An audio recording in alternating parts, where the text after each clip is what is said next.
Truth is like a lion. Let it loose. It will defend itself.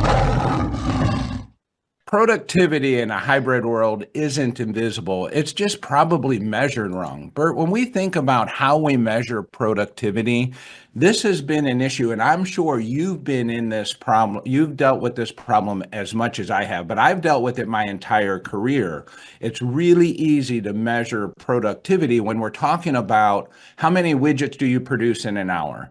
Or how much is produced at the end of the day, right? How do you measure the productivity of certain jobs and certain positions that aren't tied to the output of a daily measurement standard? It was interesting. The other day I was in one of my roundtables, and I asked the group that was in the roundtables, there was, I don't know, 25, 30 people in the group, how many report their recruiting statistics to their management on a weekly basis.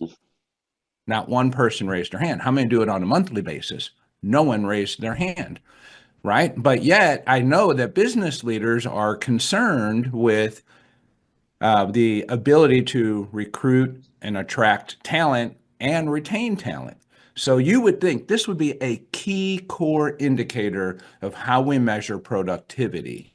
And yet we don't do it very well. We don't do it frequently, and it's not done universally. When we talk about productivity and we talk about remote work, this is where we start to have a problem. First, remote work in the scale in which we're doing it is very new to us. This is not something that we've been doing for 30 years, and we have a new way of working. When people are in the office and you're walking into a meeting room, yeah?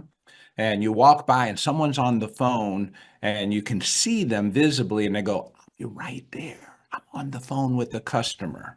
Right? And you go, "Got it." And you feel good about that. You're like, "Hey, they're taking care of the customer. I'm excited by that." You go into the room and you say, "Hey, Bert's going to be right with us. He's taking care of the customer right now." And Bert may never show up because you know he's taking care of the customer for the length and the time of that meeting. Now, you do that in a virtual world, and Bert never shows up to the meeting. And all of a sudden, your mind starts to wonder, where is Bert? Because I didn't get the cue that I'm on the phone with the customer. And then this starts to creep in doubt, lack of trust, and all these other factors that start to influence the way we think about working from home or working remotely. And yeah, you might get a text later, but everybody else in the meeting just knows that Bert was off and not in the meeting. The issue is you have to build structure and you have to have measurements around it to help you understand, are we being productive?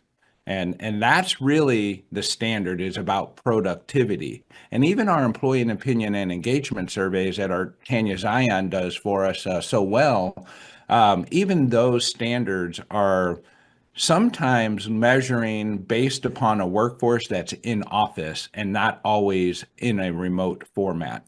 And I think we ought to take a look at all the things that we're doing. So if you liked that, then you can download the Tough Truths as stated right here by Dr. Phil. So stay with that and download those at the end of the program. You'll be able to do so and give you some tips on how to address those issues. All right, and that is the Tough Truth.